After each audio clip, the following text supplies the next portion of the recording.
नमस्कार.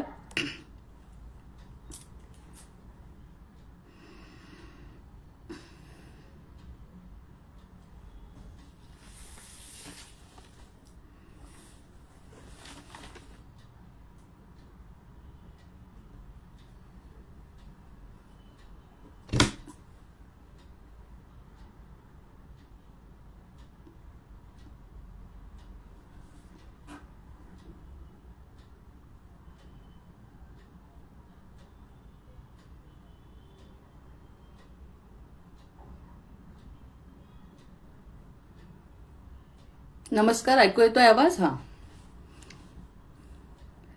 सदा सर्वदा योग तुझा घडावा, तुझे कारणी देह माझा पडावा. उपेक्षू नको गुणवंता अनंता, रघुनायका मागणे हेची आता. अनेन प्रियताम देवो भगवान जानकीपतिः, श्रीरामचंद्र पूर्वेशाम अस्माकं कुलदैवतम. श्रोता वक्ता श्रीराम समर्थ, जय जय रघुवीर समर्थ. वक्रतुंड महाकाय, कोटी सूर्य समप्रभ. निर्विघ्नं कुरु मे देव, सर्व कार्येषु सर्वदा. या कुंदेंदु तुषारहार धवला, या शुभ्रवस्त्रामृता. या वीणावरदंड मंडितकरा, या श्वेत पद्मासना. या ब्रह्माच्युत शंकरः प्रभृतिभिर्देवैर्सदा वन्दिता. सा मां पातु सरस्वती भगवती निःशेषजाढ्यापहा. गुरुर्ब्रह्मा गुरुर्विष्णु गुरुर्देवो महेश्वरः. गुरुः साक्षात् परब्रह्म तस्मै श्री गुरवे नमः. सानन्दमानन्दवने वसन्तम्, आनन्दकन्दं हतपापवृन्दं.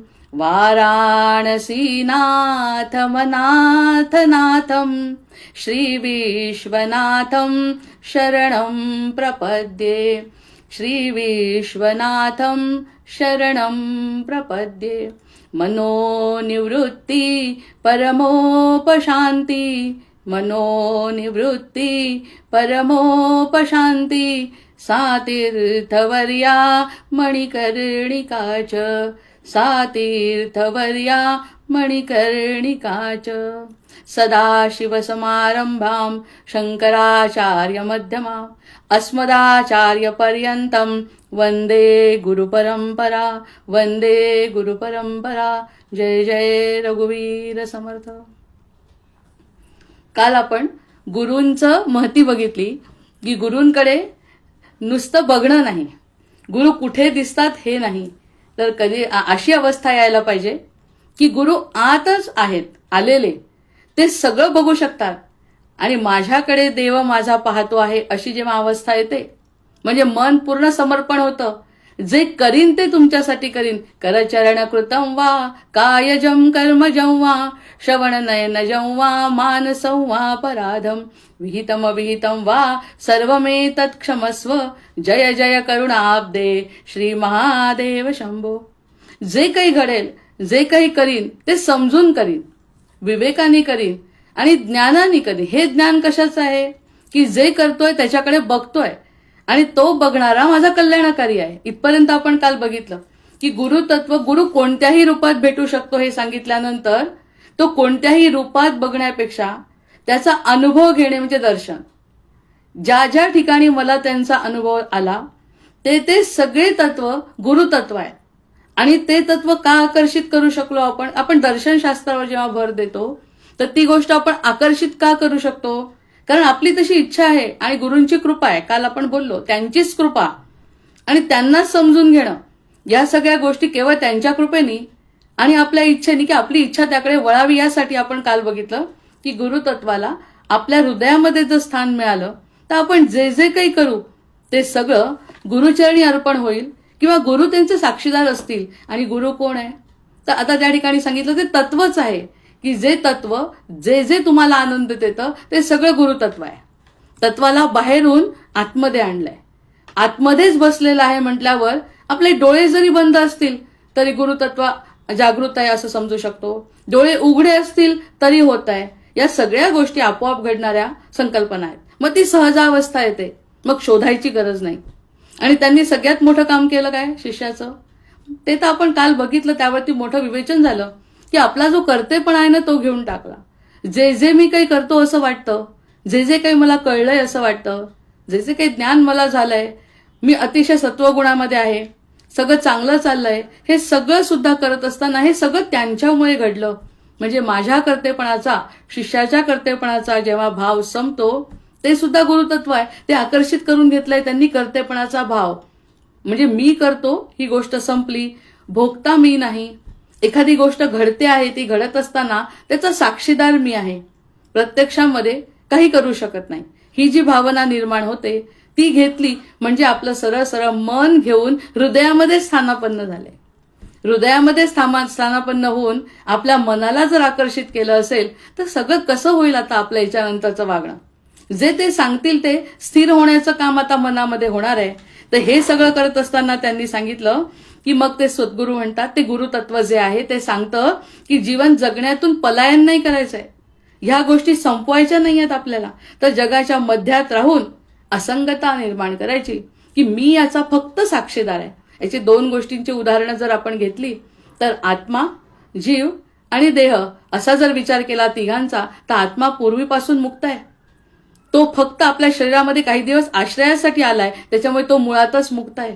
त्यानंतर हा देह आहे, जन्मापासून वाढतोय, वर्धमान जे जे चाले ते सगळं सगळं संपणार आहे. मग ते संपणार, देह सुद्धा सुटला. अडला कोण, तो मधला जो जीवात्मा आहे, शरीर रूपी धारण केलेला जो जीवात्मा आहे, ज्याला आपण मन, बुद्धी, चित्त, अहंकार म्हणतो, त्याच्यातलं सगळं मायेच्या आवरणाखाली असल्यामुळे तो फक्त मायेकडे बघत होता आणि यामध्ये त्याची बुद्धी रमली होती. तर ती जी रमलेली बुद्धी आहे ती जर थोडीशी आतमध्ये वळली आणि सद्गुरू आपल्याकडे बघतायत असं जर वाटलं तर तो असंग होतो, काम सगळं करतो, सगळं काही कार्य करत राहतो, पण निर्विकारपणे जसा आत्मा बघतो शरीरातला, जसा आत्मा साक्षीदार आहे प्रत्येक गोष्टीला, तसा हा सुद्धा साक्षीदार बनतो आत्मा. आणि आत्म्याला तेवढं महत्व दिलं जातं. म्हणजे आतापर्यंत जी तळमळ होती की हे माझं पूर्ण होत नाही, या सगळ्या गोष्टी मला पटत नाही, समजत नाही, त्या सगळ्या गोष्टी थांबतात आहे. म्हणजे जीवन जगण्यातून पलायन न करता तो म्हणतो त्या सगळ्या गोष्टींना तू वेगळ्या दृष्टीने बघ. आणि दर्शनशास्त्रामध्ये आपली दृष्टी बदलते. सगळ्यात पहिल्यांदा आपल्या दृष्टीला समजवतात की काय बघायचंय आणि काय बघायचं नाही, आणि ज्या बघितल्यानंतर त्याचा अनुभव आपल्याला घेता येतो का, हा सगळ्यात महत्वाचा प्रश्न आहे. हा अनुभवशास्त्र आहे. मग आता म्हणतात की गुरु बाहेर आहे का आत आहे. मग आता तर गुरु सर्वत्र आहे. जसं आपण आकाशाबद्दल म्हणू शकत नाही, आधी गुरुतत्व समजल्यावरच आपण पुढे त्याच्या संकल्पना स्पष्ट करू शकतो. आकाशतत्व जर आपण विचार केला तर आकाश जसं घटामध्ये जरी आपल्याला दिसलं तर घट फुटल्यानंतर घटातलं आकाशतत्व जसं एक होतं तसं आतमध्ये पण आहे आणि बाहेर पण आहे. हेच तर सांगायचं आहे, सगळे सर्वत्र ते आहे. सगळं चांगलं तत्व, परमात्म्याचा अंश जो आपल्याजवळ आहे तो आपल्याजवळही आहे आणि सर्वत्र आहे. मग गुरुरेव परम ब्रह्म, गुरुरेव परम तपः, गुरुरेव परम ज्ञानम, गुरुरेव परागती. म्हणजे गुरुमुळेच सगळं काही ज्ञान आहे, गुरुमुळेच गती आहे आणि गुरुमुळे ज्ञान आहे. बरं, हे सगळं बाहेर नाही आहे, हे सगळं आतमध्ये आहे. जे काही बाहेर दिसतंय ते सगळं मी आत अनुभवते. आतापर्यंत हा अनुभवच नव्हता. जोपर्यंत आपण गुरूंकडे त्या दृष्टीने बघितलं नाही तोपर्यंत हा अनुभव घेऊ शकला नाही. आणि त्यांनी ज्या ज्या ठिकाणी चांगलं आहे ते दाखवलं, आपल्याजवळ जे जे चांगलं आहे ते उजागर केलं, उघडलं. छोट्या छोट्या गोष्टीत न रमता एकदम मोठी गोष्ट करण्यासाठी उद्युक्त केलं. मग ते सगळं तत्व मी आत अनुभवू शकतो, मी आतमध्ये आणू शकतो. म्हणजे हे सगळं तत्व बाहेर आहे, आत आहे. सुरुवातीला त्यांनी ब्रह्मापासून मुंगीपर्यंत पाण्यामध्ये, जलतत्वात, आकाशात सगळीकडे सांगितलं. कुठे दिसेल सांगता येत नाही, पण ते दिसणं आणि पाहणारा कोण आहे, आम्ही आहे. ते बघू कोण शकताय, आम्ही. आणि आम्ही म्हणजे कोण, आतापर्यंत त्याकडे जर बुद्धी गेली नसेल तर ती बुद्धी माईक होती. आता ती बुद्धी सद्गुरूंनी घेतली आहे. कालच्या याच्यामध्ये आपण जे विवेचन केलं त्या बुद्धीच आपल्याकडे जर त्यांनी घेतली असेल तर ती बुद्धी त्यांच्याजवळ, म्हणजे त्याची साक्ष कशी असेल, ती जी साक्ष आतमधल्या आत. म्हणजे गुरु बाहेर आहे का आत आहे. मग गुरु आता आतमध्ये पण आहे आणि बाहेरचं तत्व जे त्यांचं गुरुतत्व ते आकर्षित करण्यासाठी आतमध्ये बसलेलं आहे. मग आतापर्यंत आतमध्ये नव्हता का, होता, पण त्यावरती आवरण होतं. कशाचं? मायेचं, अज्ञानाचं, समजून न घेण्याचं. ह्यामधून आपल्याला आनंद मिळतो हे जीवाला कळलंच नाही, कारण जीवानी आत्म्याला मानलंच नाही. की आपल्याजवळ दोन प्रकार आहेत, आत्मा आहे आणि देह आहे. मग देहानी जर विचार केला तर आत्म्याला किंमत कमी दिल्या गेली, की आत्मा असून नसल्यासारखा. आपण देहाचे व्यवहार करत राहिलो आणि देहाला महत्व देत गेलो तर आत्म्याकडे दुर्लक्ष झालं. आणि आत्म्याला जर मानणारा असेल तर तो देहाकडे दुर्लक्ष करतो. म्हणजे हे जे ज्ञानदृष्टी मिळते तेव्हापासून आतमध्ये ते स्थिर झालं असं म्हणू शकतो. प्रत्यक्षात ते होतं आहे आणि राहणार आहे, फक्त आपल्याला ते जाणवणं हे दर्शनशास्त्र आहे. मग हे जर कळलं तर गुरु अंतिम आणि शेवटच्या टप्प्यात तर सांगतो, मी जसं भगवंतापर्यंत पोहोचण्याचा प्रयत्न केला, भगवंताला बघितलं, अहम ब्रह्मास्मी, मीच ब्रह्म जर स्वतःला म्हटलं, तसंच तुला पण माझ्याजवळ ठेवणार नाही. गुरूंनी जरी आपलं मन हिरावलं तरी सुद्धा ते आपल्याला त्यांच्या पुरतं मर्यादित न ठेवता त्यांच्याही पुढची जी सत्ता आहे तिथपर्यंत नेणार आहे आणि त्याचाच अंश तू आहे हे समजावून सांगणार आहे. त्यामुळे अहम ब्रह्मास्मीचा अनुभव गुरूंनी घेतलाय, ब्रह्मतत्वाचा अनुभव घेतलाय आणि तिथपर्यंत जाण्यासाठी आपली बुद्धी घेतलेली आहे. आपली जी माईक बुद्धी आहे त्या मन, बुद्धी, चित्त, अहंकार या सगळ्या गोष्टी मला दे, मग तू मला एकदा शरण आला की पुढच्या गोष्टींची जबाबदारी मी घेतो. अशा प्रकारचं आत्मामध्ये आपल्या आतमध्ये ते स्थिर होतात. तेव्हा कुठे आपल्याला गोष्टी कळतात. मग त्यांनी म्हटलं गुरु अंतिम टप्प्यात म्हणजे हे सांगतो की मी हा फक्त देहापुरता मर्यादित नसून मी आधी होतो, आहे आणि राहणार आहे काही काळापुरता. आपण हा पसारा मांडलेला आहे की त्या ठिकाणी आपल्या पूर्व प्रारब्धाप्रमाणे जे काही भोगायचं त्याप्रमाणे देह मिळाला. कधी पशु योनी आहे, झाडांची योनी आहे, तशी मनुष्य योनी आहे. मग या योनीमध्ये विवेक आहे, त्या विवेकातून पुढे जायचं असेल तर आपल्याला या सगळ्या गोष्टी बघायसाठी आपल्याला भगवंताला हृदयात स्थान द्यावं लागेल. तेव्हा कुठे त्या दृष्टीने आपण बघू शकू. म्हणून हे जे बाह्य गुरु असतात ना, जे आतापर्यंत दिसत होते, ते बाह्य गुरु जे आहेत ते दिशा दाखवतात फक्त. म्हणजे तत्व तर सगळीकडे आहे असं आपण आता मानलं, शंकराचार्यांनी जसं सांगितलं सगळीकडे तत्व एकच आहे. मग असं मानल्यावर त्यांनी काय दाखवलं, त्याकडे लक्ष गेल्यावर दिशा दाखवली फक्त, की ह्या दिशेने गेल्यानंतर आम्हाला जे काही प्राप्त झालं किंवा मनुष्य जन्माचं कल्याण फक्त ह्या दिशेने आहे असं जेव्हा म्हणतात, ती दिशादर्शक झाले गुरु. हे दिशादर्शक बाहेरचे गुरु, बाहेरचे जे गुरु आहे ते दिशा. आणि आता आतमध्ये जे येऊन बसले त्यांच्याच परवानगीनी आणि आमच्या स्वतःच्या मतीने जेव्हा आपण मानलं की नाही हे आमचे आहेत आणि जे जे चांगलं दिसतंय ते सद्गुरूंमुळे मिळत आहे, हे आपल्या मनाने मानणं हे खूप सोपी गोष्ट नाही आहे. ही अतिशय कठीण गोष्ट आहे की हे काहीतरी तत्व मोठं मला समजून घ्यायचं आहे. त्यासाठी जे आतमध्ये बसतात ना ते बोध करतात. ते बोध म्हणजे जाणीव करून देतात की या सगळ्या तत्वापर्यंत पोहोचण्यासाठी आता तुमची ही मती स्थिर झाली आहे. म्हणजे बाहेर जे दिसले मुंगी रूपानी, आणखी ब्रह्मरूपा, कोणत्या कोणत्या नदीच्या रूपानी, जे वेगवेगळ्या प्रकारात गुरु बघितले आपण, गुरुतत्व, ते सगळं दिसलं. ते दिसलं म्हणजे त्यांनी दिशा दाखवली, ह्या दिशेने आपल्याला जायचं आहे. आणि त्या दिशेने गेल्यानंतर आतमधलं जे तत्व जागृत झालं, आपल्या जवळ असलेलं तो पौरुष प्रयत्न आहे तो, की त्यांनी जरी तिथपर्यंत आणून दिलं तरी जागृत आम्हाला व्हायचं आहे. आपण जेव्हा जागृत झालो आणि ती गोष्ट आवडायला लागली म्हणजे मन कसं त्या ठिकाणी चिकटलं. ह्या गोष्टी आतापर्यंत ज्या घडत नव्हत्या त्या घडल्या आणि मनाला त्या आणि त्याच गोष्टी आवडायला लागल्या. गुरु म्हटल्याबरोबर गुरुतत्व जागृत होऊन ती गोष्ट आमच्याजवळ असावी असं वाटायला लागलं. म्हणजे चित्त पण त्या ठिकाणी राहिलं, मन पण राहिलं, बुद्धीही त्या ठिकाणी स्थिर झाली आणि आपला जो अहमपणा होता तो गुरूंजवळ आधीच दिला. या चार गोष्टींनी आतमधले जे गुरुतत्व जागृत झालं ना त्याला बोध म्हणायचं. म्हणजे आता गुरुला कोणतं रूप द्यायचं? गुरु असा आहे की जो फक्त आपला आहे, आपल्यासाठी त्यांनी ह्या सगळ्या गोष्टी करतात, वेगवेगळ्या पद्धतीने शिकवतात आहे. बाहेरचे गुरु मार्गदर्शन करतात, आतमधले गुरु म्हणतात ते खरं आहे. म्हणजे त्याच्यावर शिक्कामोर्तब होणं अतिशय आवश्यक आहे. त्यामुळे तो जर अनुभव घ्यायचा असेल सत्याच्या अनुभवाकडे नेणार आहे, ज्या खोट्या गोष्टी आहेत त्या बाजूला करणार आहे आणि खऱ्या गोष्टींकडे जर न्यायचं असेल तर आतमधले जे गुरु आहेत ते स्थिर करतात.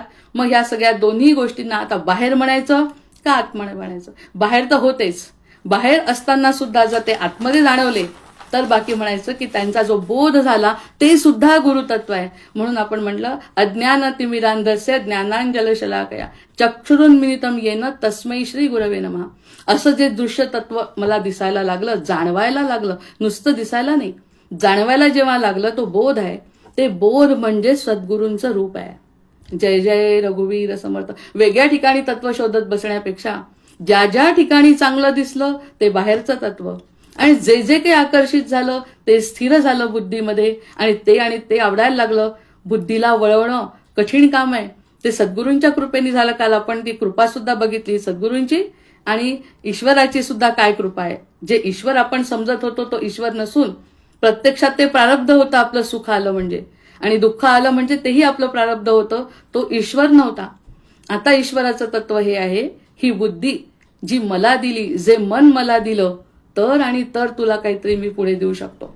हे स्थिर करण्यासाठी कठीण अशी परीक्षा सद्गुरू घेतात, वेगवेगळ्या रूपामध्ये समोर येतात. समोर आल्यानंतर त्यांच्याकडे दृष्टी जाते, दृष्टी गेल्यानंतर आतमध्ये ते आवडायला लागतं, मनात स्थिर होतं, आणि मग संकेत देतात. मग ते बोध स्वरूप जे आहे ते सुद्धा सद्गुरूंचं अंतरंगातलं स्वरूप आहे. आणि बाहेरचं जे जे उत्तम दिसतंय ते आपल्याला आकर्षित करतोय ते सुद्धा त्यांचं बाहेरचं तत्व आहे. म्हणजे घटाकाश जसं सगळीकडे पसरलेलं आहे आणि घटात सुद्धा आहे, तसं आपल्या हृदयात आणि हृदयाबाहेर सगळीकडे सर्वत्र चराचरामध्ये ती सत्ता आहे. त्या सत्तेकडे लक्ष जाणं ही सुद्धा त्यांचीच कृपा आहे. इथपर्यंत काल आपण बघितलं. मग गुरु शिष्याचा अहंकार संपवतो. काय संपवतो गुरु? अहंकार कशासाठी संपवतो? आपण एखादी गोष्ट कोणाला देणं म्हणजे आपलं कमी होत आहे, सर्वसाधारण नियम आहे. जर आपण एखादी गोष्ट दिली तर ती वाढत नाही, कमी होते. मग आता या क्षेत्रामध्ये आपण जर एखादी गोष्ट दिली, मनापासून जर एखादी गोष्ट केली तर ती किती पटीने वाढते. हे क्षेत्रच वेगळं आहे. बुद्धीला सगळं पर्याय आहे. पहिल्यांदा बुद्धीची आपण परीक्षा घेतली त्यांनी की कशी आहे बुद्धी आपली, नाही समजत काही गोष्टी आपल्याला. पण ती न समजणारी बुद्धी जरी त्यांना दिली, तेवढी बुद्धी जर दिली की आम्ही दुसरा काही विचार करणार नाही, फक्त तुम्ही सांगाल तसं, तर ती जी बुद्धी दिल्यामुळे त्याचा अहंकार संपतो, शून्यता येते. माझा अहंकार नाही, मी नाही, मी काही करत नाही, माझ्याकडून काही होऊ शकत नाही, मी छोटासा जीव आहे, माझ्यामध्ये तेवढं सामर्थ्य नाही, असं जेव्हा म्हणतो तर हे गुरुचं काम आहे. की गुरुमुळे ते शिष्याचा अहंकार संपला. त्यानंतर गुरु शिष्याची शून्यता येते. जे सारखी बुद्धी भरकटत असते की हे खरं आहे का ते खरं आहे, ते खरं आहे का ते खरं आहे, ते वेगवेगळ्या परीक्षा घेऊन त्यांना जे पाहिजे ते ज्ञान आपल्यामध्ये जर त्यांनी स्थिर केलं तर स्वतःची बुद्धी शून्य झाली ना. रिकाम्या कोऱ्या पाटीवर आपण काही लिहू शकू, भरलेल्या पाटीवर आपण काय लिहिणार. त्यामुळे सध्या माझ्या मनाच्या पटलावर काहीच नाही, फक्त आता तुम्ही सांगाल ते जर मला लिहायचं असेल तर ती शून्यता गुरूंना अपेक्षित आहे. की त्या शून्यतामध्ये ती जी शून्यता दिसली त्यावर एक अक्षर जरी लिहिला तरी तो त्यांचा असेल, गुरूंचा, कारण माझी मुळातच बुद्धी त्यांना शरण गेली आहे. या दोन गोष्टी केल्यानंतर मग बाकी खऱ्या जीवनाला सुरुवात होते. आतापर्यंतचं जीवन आहे ते जीवन आपण जगत असताना जसं आपल्याला पहिल्यांदा म्हटलं की आत्मा, नंतर मन, बुद्धी, चित्त, अहंकार, आणि मग आपला देह. इथपर्यंत जर खाली आलो तर मन, बुद्धी, चित्त, अहंकार. पहिल्यांदा मन, आत्म्याचा प्रकाश प्रकाशमय आहेच. आत्मा प्रकाशमय आहे, अजर आहे, अमर आहे. हे सगळं तत्व खरं असलं तरी सगळ्यात पहिल्यांदा मनावर प्रकाश पडतो. मग मन हे मायेच्या अधीन जातं. मन, बुद्धी, चित्त, अहंकार या चार गोष्टी ज्या जीवात्मा जे भोगतो आपण त्या चार गोष्टींना पहिल्यांदा आत्मा प्रकाशित करतो, तर ते झाकळल्या जातं. कारण आपण मायेच्या अधीन होतो, पंचमहाभूतांच्या अधीन. मग ते झाल्यावर त्याचा प्रकाश असून सुद्धा तो प्रकाश आपल्यापर्यंत पोहोचू शकत नाही, कारण त्या ठिकाणी आपली माईक बुद्धी असते. ह्या बुद्धीला असं वाटतं, त्या बुद्धीला हे ज्ञान खरं वाटतं, त्या मनाला असं वाटतं. त्या मनाला जोपर्यंत नियंत्रण करणार नाही तोपर्यंत ह्या गोष्टी स्पष्ट होणार नाही. मग ते जे जीवन आहे ते सर्वसाधारण जीवन आहे. जसं आपण जन्माला आलो आणि जसं प्रारब्धाप्रमाणे जीवन आहे तसं जगतो, सुख भोगतो, दुःख भोगतो, कारण ते सगळं घडलेलं आहे प्रारब्धाप्रमाणे, तसं घडतो. पण असा काहीतरी प्रसंग येतो ज्या ठिकाणी सत्य ज्ञान, म्हणजे आपण बाप्पाला प्रार्थना केली, त्यानंतर आपण सगळ्या गुरूंना प्रार्थना केली आणि त्यांच्या गुरूंच्या आशीर्वादाने जर एखादी दृष्टी मिळाली तर हे जे साधं जीवन आहे ते साधं जीवन खरंच महाजीवनाकडे परिवर्तित होतं. कारण या साध्या गोष्टींना किंमत कमी होते आणि काहीतरी वेगळं मिळेल ही निश्चित शाश्वती वाटते. कारण क्षणापासून आनंद मिळणं सुरुवात होतं. जेव्हा कुठे बुद्धी शरण गेल्याबरोबर जे काही तुमच्या समोर आपल्या डोळ्यासमोर येतं ते सगळं गुरूंच्या कृपेने येतं असं वाटतं. त्यामुळे आनंद घ्यायची वृत्ती तयार होते. आणि ही जी आनंद होत, मग त्या गुरूंनी दिलं काय आपल्याला वेगळं, वेगळं काय दिलं? जे आपल्यामध्ये वाईट होतं ते काढून टाकलं. जे ऐकत नव्हतं ते वाईट, जे शाश्वताकडे बुद्धी वळत होती सारखी सारखी, की मला माझ्या मनाला हेच वाटतंय, माझ्या मनाला तेच वाटतंय, तेच फक्त काढून टाकलं. म्हणजे आत्म्याचा प्रकाश सरळ सरळ आपल्या जीवापर्यंत पोहोचण्याची क्षमता. सरळ आत्म्याचा प्रकाश, मन नाही, बुद्धी नाही, चित्त नाही, अहंकार नाही. कोणत्याही प्रकारचे हे 4 अडथळे जर नसतील, ते गुरूंना जर समर्पित झाले असतील, तर ते गुरु पुढचं काम करतात. म्हणजे आत्म्याचा प्रकाश जो अजर आहे, अमर आहे, नित्य आहे, अविनाशी आहे, निर्लेप आहे, तो कधी मरत नाही आणि कधी जन्मत नाही, अशा प्रकारचा दैवी अंश आपल्याजवळ आहे. तो अंश उजागर होतो. त्या आत्म्याच्या प्रकाशात आपण जगतो. जसा सूर्याचा प्रकाश आल्यानंतर अंधार टिकत नाही, तसा आत्म्याच्या प्रकाशात जर एखादा जीव वागू लागला, बोलू लागला, साक्षीभावानी बघू लागला, तर काय घडेल? की नाही त्या गोष्टी निघून गेल्या मायेतल्या, त्या नाही त्या होत्या. त्याचा सर्वसाधारण जीवनासाठी फायदा आहे. पण त्या गोष्टी जर निघून गेल्या, तर सरळ सरळ वरचं तत्व, त्या वरच्या तत्वाशी जर जोडल्या गेलो, तर वृत्ती, दृष्टी, अंतर, मन सगळं बदलतं. आणि हा जो बदल आहे तो गुरूंना अपेक्षित आहे. वरच्या पूजेला महत्व नाही. या अद्वैत सिद्धांतामध्ये हे सांगितलंय की धर्माचरणाला आहे, धर्माचरणाला खूप महत्व आहे, पण ते धर्माचरण एक साधन आहे.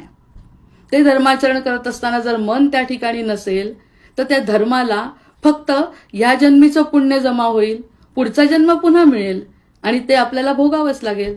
जर आपण धर्माचरणाने वागायचं ठरवलं, तर या जन्मीचं पुण्य जमा होईल आणि जन्म सुटणार नाही.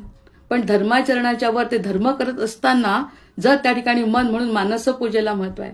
जर आपण मन त्या ठिकाणी लावलं, चित्त, मन, बुद्धी, अहंकार सगळं त्या ठिकाणी लावलं, प्राधान्य भगवंताला दिलं, तर बाकी या सगळ्या गोष्टींची किंमत कमी होते आणि सरळ भगवंतापर्यंत जाता येतं, जे म्हटलं त्या तत्वापर्यंत. कारण येताना जीव जेव्हा ब्रह्म म्हणजे तत्व घेऊन कोणतं येतो? आत्म्याचं. आत्मा त्याचा अंश आहे. मग तो अंश आपण दबलेला असतो. मग जे दबलेलं आहे ते उघडं केलं तर आपल्याला काय दिलं त्यांनी? जे नाही ते काढून टाकलं आणि जे मूळ आहे त्याला उजागर केलं. तर ही सद्गुरूंची किती मोठी कृपा आहे. पण त्यासाठी त्यांचं जीवनात येणं आणि आपण त्याकडे वेगळ्या दृष्टीने बघणं, या दोन्ही गोष्टी जमून येण्यासाठी दुर्लभ योग लागतो. तो योग ज्यांच्या जीवनात येतो त्या ठिकाणी यांना नवीन दृष्टी आणि दर्शन घडतं, जे जीवनाचं खरं दुसरं दर्शन घडतं. म्हणून गुरूंना कोणी व्यक्ती म्हणून समजू नये. एका व्यक्तीने हे काम केलं असं शक्य नाही. ते तत्वरूपाने आपल्या जीवनामध्ये सतत कार्यरत असतात. फक्त आपलं दृष्टी त्या ठिकाणी गेली पाहिजे. न गुरुरहम न शिष्य कोहम. मग ते म्हणतात गुरु म्हणजे देह नाही, अहंकार नाही आणि मतप्रणाली पण नाही. गुरु म्हणजे अविद्येचा संपूर्ण नाश. आता एका शेवटच्या तत्वावर आलो की गुरु म्हणजे आपल्या अविद्येचा संपूर्ण नाश जर झाला. आम्हाला सत्य जर सगळं कळायला लागलं, सत्य काय आहे की जे नश्वर आहे त्याकडे लक्ष नाही आणि जे शाश्वत आहे त्याकडे जर आमचं लक्ष जात असेल, तर ती जी विद्या आहे म्हणजे ती खरी विद्या. बाकी सगळ्या अविद्या बुद्धीतून काढून टाकायच्या. कोणत्याही प्रकारचा गोंधळ नाही. फक्त गुरु म्हणतील कोणत्याही ठिकाणी ते सत्य जर समोर येत असेल, तर ती सत्य म्हणजे ही ब्रह्मविद्या. ब्रह्मविद्या म्हणजे काय? की मी कोण आहे, मला ह्यामध्ये रमायचं आहे का नाही, माझी बुद्धी फार मोठी नाही, मला जे कळतं ते सगळं कळत नाही, माझी कोणत्या तरी मोठ्या शक्तीसमोर शरणागती, म्हणजे आपण म्हणतो की ती शक्ती आपल्या अंगात घेणे, त्याच्याशी आपला स्वतःचा आकर्षण निर्माण होणे. मग हे तत्व कसं? हे व्यक्ती असू नाही शकत. आणि एका व्यक्तीच्या रूपात आपण म्हणतो एखाद्या व्यक्तीला किंवा एखाद्या मूर्तीमध्ये आपण जेव्हा ते तत्व बघतो, ते सुद्धा त्या मूर्तीतून आपण ते घेतच असतो. ते मूर्तीत असो किंवा आणखी कुठून असो, जीवाला ज्या ठिकाणी आनंद मिळतो तेथून जे मिळालं ते तत्व म्हणजे गुरुतत्व, जे मुळात असलेल्या गोष्टींना उजागर करते. महागुरु तत्वाचा बोध गुरु उपदेशानेच होतो. फक्त तो ब्रह्मनिष्ठ सद्गुरू पाहिजे. त्या सद्गुरूंची कृपा झाली की हा जीव प्रत्येक ठिकाणी चांगलं शोधू लागतो, सकारात्मक विचार करू लागतो. जे नाही त्याकडे दुर्लक्ष करणं सुद्धा सोपं नाही.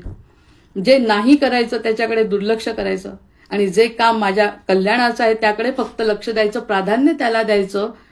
हा जो हंसासारखी वृत्ती आहे, निरक्षीर विवेक, जर त्याच्यामध्ये निर्माण झाला तर ही सगळ्यात मोठी गुरूंची कृपा आहे. न तू कर्म कोटी भी, कितीही कर्म केले कितीही कर्म केले चांगले, धर्माचरणाचे कितीही कर्म केले आणि मन जर त्यामध्ये नसेल तर त्याचा फायदा नाही, असं शंकराचार्य म्हणतात. गुरु माहिती देत नाहीत आणि ते म्हणतात गुरु भ्रम दुरून करतो. देव कसा आहे हे सांगत नाही, आनंद काय आहे ते सांगत नाही. ते काय म्हणतात, तू हे बाजूला केल्यानंतर जे तुला हळूहळू मिळत जाईल ते तुला आपोआप तुझ्या मनाने उलगडत जाईल. असा कोणतं तत्व आपल्या संसारामध्ये आपण बघतो?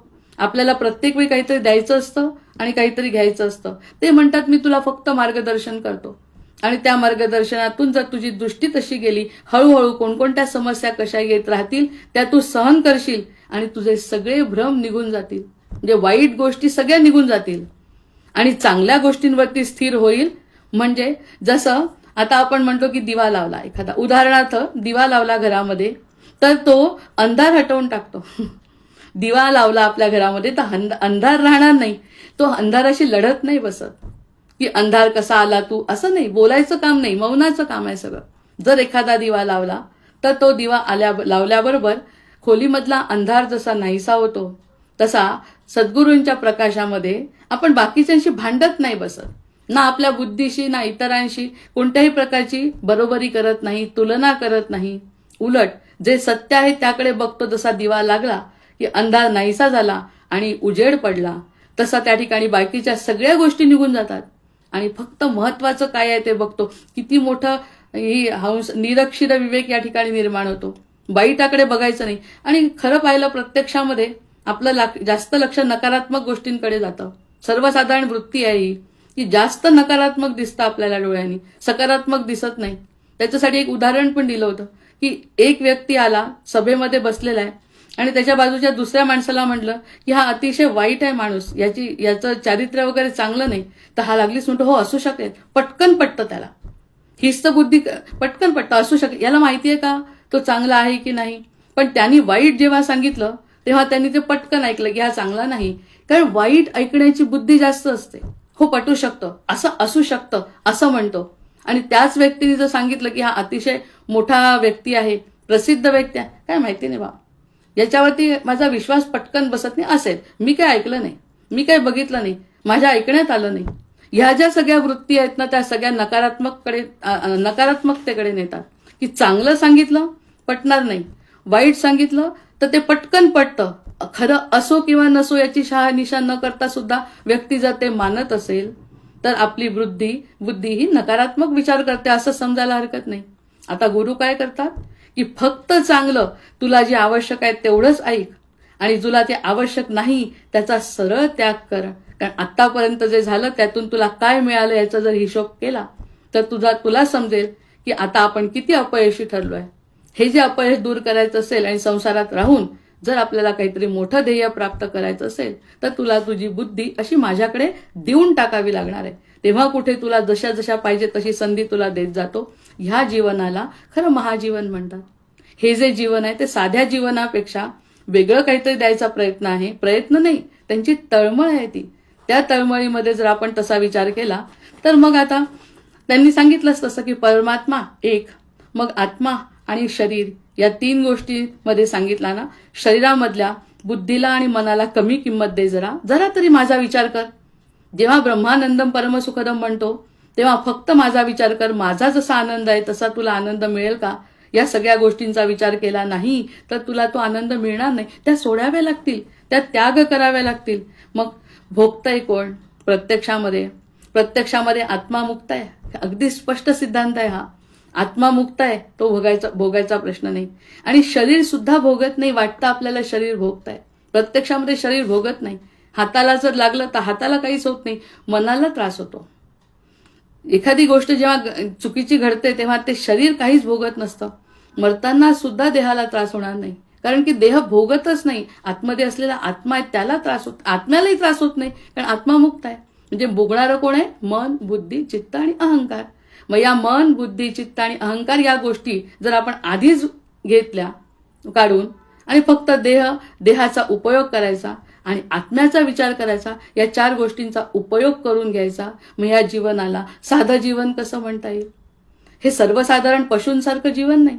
पशु तसं आहार निद्रा भयमैथुनमच असं करताना त्यांचं जीवन त्यासाठीच आहे भोगयोनी. आपलं तसं नाही. मनुष्य जन्म अतिशय दुर्लभ असा मिळालेला आहे. ज्या ठिकाणी सद्गुरूंची कृपा जर व्हायची असेल तर दृष्टी अशी लागते आणि जो प्रकाश जो बुद्धीवर पडत होता, आत्म्याचा प्रकाश बुद्धी अडवत होती, ती बुद्धी बाजूला केली, मन बाजूला केलं, चित्त सुद्धा परमात्म्याकडे लावलं. या सगळ्या गोष्टी केल्याबरोबर परमात्माचं कार्य सुरू झाल्यावर त्याला आपण महाजीवन म्हणू शकतो. या वेगळ्या प्रकारचं जीवन जर आपल्याला जगायचं असेल तर हे असं. मग आत्मा म्हणतात गैरसमज आहे की आत्मा आणि जीव एकच आहे. प्रत्यक्षात आत्मा आणि जीव एक कसा असेल? आत्मा वेगळा आणि जीव वेगळा, देह वेगळा. मग या तीन गोष्टी जर स्पष्ट झाल्या तर मग तसं तर देह आणि आत्मा काहीच करत नाही. प्रत्यक्षामध्ये आपल्याला जर वाटलं ही गोष्ट पाहायची आहे तर डोळे बघतात फक्त, पण सांगतंय कोण बघायला? डोळ्यांना मन सांगतं. एखादं काम करायचंय, शिकायचंय तर आपण हातांना सांगतो हे लिहायचंय. प्रत्यक्षात हाताला त्याचा काहीच प्रश्न नाही. हात फक्त काम करतो. तेव्हा लक्षात येतं की देह हा साधन आहे, डोळे हे साधन आहे. हे सगळं कळल्यानंतर मग भोगणारं मनच राहणार ना. आत्मा तर मुक्त आहे, आत्मा तर याच्यापासून दूर आहे. मग हे भोगणारं मन आहे असं म्हटल्यावर देह आणि आत्मा अभोगताय, भोगत नाहीत, ते भोगतं विचार आपलं मन. मग त्या मनाचे जर भोग संपवायचे असतील तर ते भोग कशापासून निर्माण झाले हे जर त्याला शिकवलं तर कदाचित तो त्यातून आपल्याला मार्ग दाखवू शकतो आणि ते महाजीवन आपलं सुरू होऊ शकतं असं म्हटलंय. मग या सगळ्या या तीन गोष्टी महत्वाच्या कळल्या म्हणजे आपण त्याच्यावरती चिंतन करतोय. मग आता मग म्हटलं आपण की ज्ञान सरळ का मिळत नाही आपल्याला? एखादी गोष्ट जर इतकं सरळ आहे आणि इतकं जर कठीण आहे तर सगळ्यांना जसं ज्ञान युनिव्हर्सिटीमध्ये मिळतं तसं हे ज्ञान सरळ का बरं मिळत नाही आपल्याला? मग त्यासाठी आपलं मन, चित्त, बुद्धी, अहंकार का द्यावे लागतं त्यांना? असं जेव्हा म्हणतो तर हे बुद्धीनी का समजतं फक्त? आणि बुद्धीनी समजत असेल तर ती बुद्धी का मागतं? याचं कारण आहे ही बुद्धी जर नाही दिली तर तो अनुभवच येऊ शकणार नाही परमात्म्याचा. कारण तो असीम अमर्याद असा जो आनंद आहे आत्म्याचा तो बुद्धीमध्ये पकडू शकत नाही. कारण बुद्धी ही माईक आहे. बुद्धीला फक्त इतकंच कळतं, आपला जन्म एवढेच फक्त कुटुंब, नातेवाईक आणि आपले अभ्यास, शिक्षण हे सगळं एवढ्यातच मर्यादित आहे. याच्यापेक्षा मोठं काही जग आहे हे बुद्धीला माहिती नाही. कारण ती माईक आहे. इथूनच पंचमहाभूतांपासून जन्मलेली बुद्धी देहामध्ये आपण जेव्हा आलो तेव्हा तर तिला तेवढंच फक्त माहिती आहे. त्याच्या व्यतिरिक्त काही माहिती. तोच एक मोठा अडथळा आहे.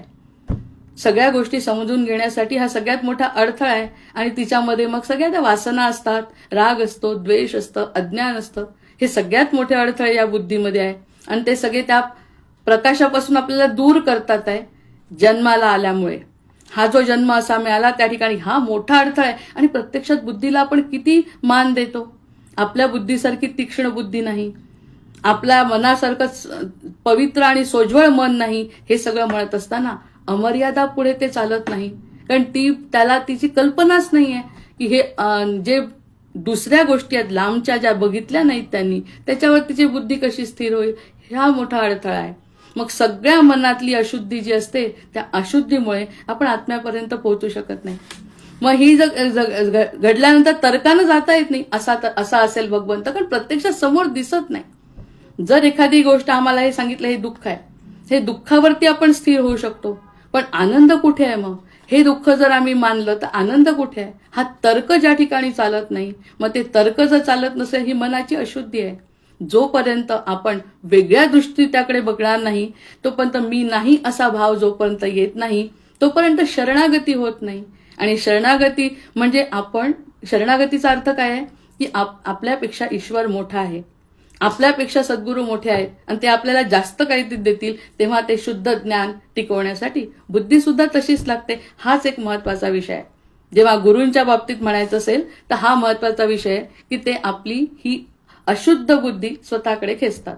आणि एकदा का ती खेचल्या गेली तर मग अंतिम सत्य काय आहे की ज्ञानापर्यंत नेणारी आतून होणारी जी प्रक्रिया आहे, आतून होणारी प्रक्रिया, बाहेरून नाही. बाहेरून घेतलं ते स्थिर करून घेतलं आणि स्थिर करून घेतल्यानंतर जर आतून होणारी प्रक्रिया असेल तर आपण त्या ठिकाणी त्या गोष्टीला अनुभवू शकतो. बघायचं नाही आणि बोलायचंही नाही. ज्या ठिकाणी तो अनुभव देण्याची प्रक्रिया सद्गुरू स्वतः करतील वेगवेगळ्या रूपांनी, कारण त्यांच्याजवळ सगळी शक्ती आहे. तर असं मग साक्षी भावानी सगळ्या गोष्टींकडे बघणं, आलेलं सुख, आलेलं दुःख सगळं फक्त साक्षी भावानी जर बघता आलं तर बाकी सद्गुरूंची पूर्ण कृपा झाली आणि आमची बुद्धी शरण झाली मग तोच जसा तो आहे तसा होण्याचा प्रयत्न हा करतो, कारण मला कशाचं बंधन वाटणार नाही, अशी त्यांची अवस्था असते. आता मग कर्म कोण करतं? आता हा प्रश्न आपल्या मनात येईल ना. मग हे सगळं जर करत असताना कर्म करतं कोण? जीव करतो. कसं करतोय? कर्म जर मी करतोय म्हणतो तर हाताने केलंय का कर्म? जसं त्या वाल्या कोळीची गोष्ट आहे. वाल्या कोळ्यांनी इतकं पाप केलंय, इतक्या लोकांना मारलंय, आणि मारल्यानंतर जसे नारद समोर आले, गुरु जसे समोर आले, त्यांनी सांगितलं की तू घरी जाऊन विचार की तुझं हे जे पाप आहे त्या पापामध्ये कोणी सहभागी आहे का? मग तो जेव्हा घरी गेला तेव्हा त्याचे डोळे खाडकन उघडले की अरे मी एवढं पाप करतोय, यांना सुखी ठेवायचा प्रयत्न करतोय, आणि प्रत्यक्षामध्ये असं काहीच ते मला समजून घेत नाही. मग तसंच झालंय ना. मग इथे आपल्या हाताने कर्म केलं. हात म्हणतो मी थोडी केलं, तू सांगितलं म्हणून केलं, अन्यथा मी स्वतःहून काही करत नाही. त्याला स्वतःला काही इच्छाच नाही, देहाला काहीच इच्छा नाही तशी. त्या मनात ती इच्छा आहे म्हणून ते देह तसं कर्म करतो. मग जीव करतो. मग तो करतोय कोण?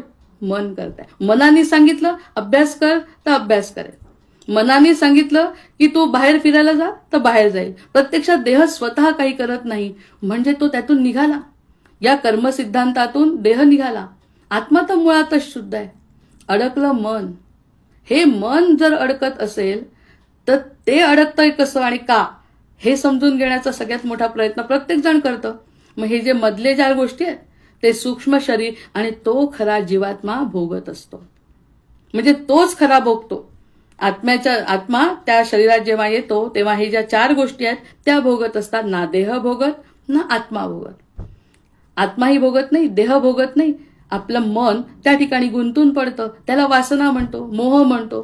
ते बाजूला करायचं असेल तर सद्गुरू म्हणतात थोडं या गोष्टींकडे मी सांगतो तसं बघायचं असेल तर शून्य व्हावं लागेल.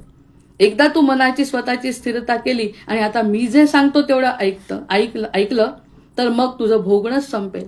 कसं संपेल तेही तुला सांगतो. ते भोगणं संपून जाईल आणि कदाचित जन्ममृत्यूच्या फेऱ्यातून सुद्धा सुटशील. पुन्हा येण्याची गरज. आता त्याच्यासाठी एक उदाहरण दिलंय कर्माच्या सिद्धांतासाठी. आपल्याला नेहमीच माहिती असेल कदाचित की समजा आपल्याला शरीराला ताप आहे आलेला, शरीराचं कोणतीही गोष्ट घेतली, कोणतंही दुःख, शरीराला ताप आला तर त्या शरीराला काही होत नाही, ते मनाला वाटतं आपल्याला ताप आलाय. म्हणजे ही बारीक दृष्टी जेव्हा कळते तेव्हा मनच आनंद आणि सुख भोगत असतं, ही गोष्ट कळते. मग आता याचा उदाहरण इतकं सरळ, याचा कर्माचा सिद्धांत सुद्धा इतका आहे असा की ज्या ठिकाणी आपल्याला एखादा आंबा दिसला, आंब्याचं उदाहरण नेहमी देतात हे, की आंबा दिसल्यानंतर पाहण्याची इच्छा झाली, हे मनाला झाली, आणि बुद्धीलाही पटलं की आज आपण आंबा खाल्ला पाहिजे. डोळ्यांनी आंबा पाहिला, इच्छा झाली, हे ज्ञान आहे. म्हणजे जसं सद्गुरूंकडे बघितलं आणि आमची इच्छा झाली की सद्गुरूंना नतमस्तक व्हावं, डोळ्यांनी बघितलं आणि इच्छा झाली, ज्ञानही झालं की आम्हाला सद्गुरूंकडे बघायचं आहे आणि सद्गुरूंचं ऐकायचं आहे. हा परमार्थातला नियम झाला. पण सर्वसाधारण जर आपण एखादा आंबा बघितला आणि बघितल्यानंतर खाण्याची इच्छा झाली तर ती झाली मनाला आणि बुद्धीला पटलं, आणि मग गेलो कोण पुढे? पाय गेले. कारण तोडायला आंबा घ्यायला पाय गेले. पायांनी तिथपर्यंत गेले आणि आंबा तोडला. पायांना हवे होते का आंबे? नाही.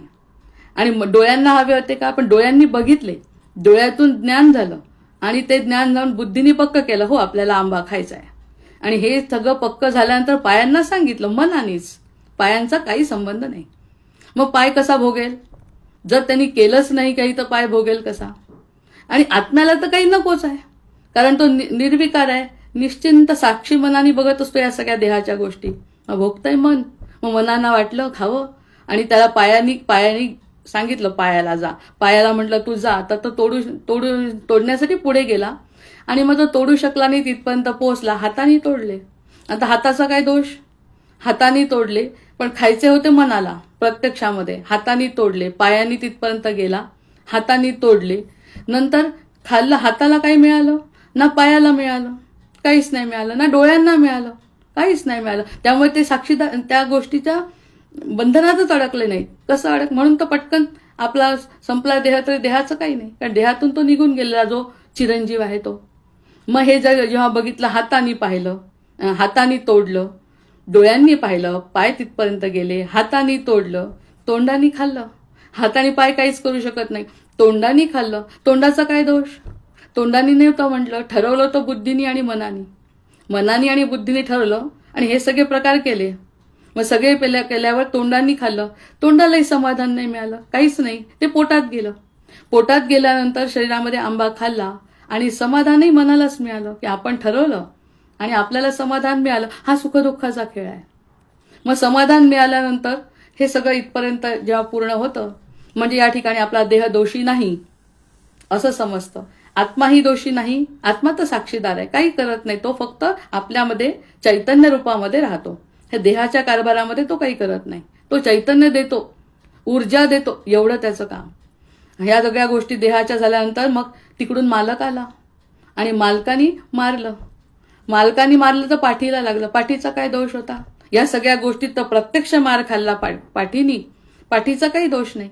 पण पाठीचा दोष नसला तरी तिलाही काही जाणवत नाही. पाठीलाही मारलं तरी पाठीला काही होत नाही, ते होत आहे मनालाच पुन्हा. बरं, मनाला होत असताना त्याला फार दुःख होतं. आनंदही त्यालाच झाला आंबा खायचा आणि दुःखही त्यालाच झालं पाठीला मारलं तर. पाठीला मारो, पायानी जावो, हातानी खाओ, डोळ्यांनी पाहो, पोटानी खाओ, काहीही कोणत्याही देहातल्या कोणत्याही भागाला फरक पडला नाही. केलं त्यांनी, मारही खाल्ला तरी त्याला काही फरक पडला नाही. पण शेवटचा सिद्धांत पुन्हा आहे, मार खाल्ल्यावर डोळ्यातून पुन्हा पाणी. जेव्हा डोळ्यातून पाणी आलं तर पाहिला त्यांनीच होता ना, पाहिला त्यांनी होता. इथल्या इथे कर्माचा सिद्धांत देहाच्या संबंधात संपतो.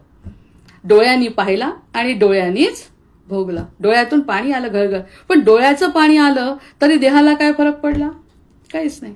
जेव्हा देहाला काही फरक पडत नाही तर मनच आपलं भोगत असतं. आंबा खाण्याची इच्छा सुद्धा मनाला झाली, आंबा खाल्ला सुद्धा त्यांनीच, मनाने आनंद घेतला आणि शेवटी जेव्हा मारलं पाठीला, त्या पाठीचा सुद्धा काही संबंध नाही, डोळ्यातून पाणी आलं त्याचा सुद्धा काही संबंध नाही, भोगलं पुन्हा मनाने.